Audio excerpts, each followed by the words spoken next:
ഏകദേശം 3 പതിറ്റാണ്ടുകൾക്ക് മുൻപാണ് കിരീടം എന്ന സിനിമയുണ്ടായത്. അന്ന് നടൻ മോഹൻലാൽ വെള്ളിത്തിരയ്ക്ക് സമ്മാനിച്ച മാന്ത്രിക മുഹൂർത്തങ്ങൾ ഇന്നും ആൾക്കാരെ പുളകം കൊള്ളിക്കാറുണ്ട്.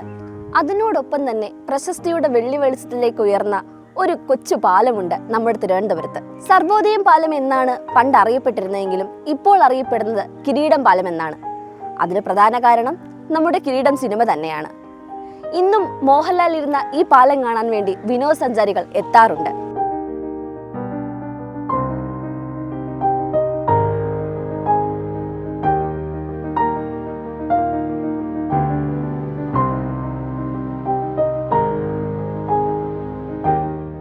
കഴിഞ്ഞ വർഷം മന്ത്രി ശിവൻകുട്ടി ഈ കിരീടം പാലം ഒരു ടൂറിസം പദ്ധതിയിലേക്ക് ആക്കാനും, അതായത് സിനി ടൂറിസം പദ്ധതി എന്നാണ് ആ പദ്ധതിയുടെ പേര്.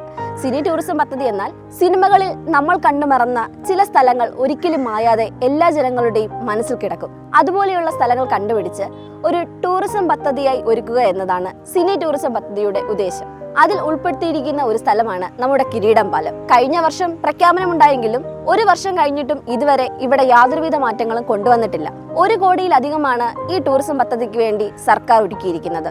ഈ വർഷം ശ്രീ മോഹൻലാലിന്റെ പിറന്നാളിന് ഈ പദ്ധതി വീണ്ടും തുടങ്ങാൻ പ്ലാൻ ഉണ്ടെന്ന് മന്ത്രി മുഹമ്മദ് റിയാസ് വീണ്ടും പ്രഖ്യാപിക്കുകയുണ്ടായി. ഉടൻ തന്നെ ഈ പദ്ധതി വരുമെന്ന് നമുക്ക് പ്രതീക്ഷിക്കാം.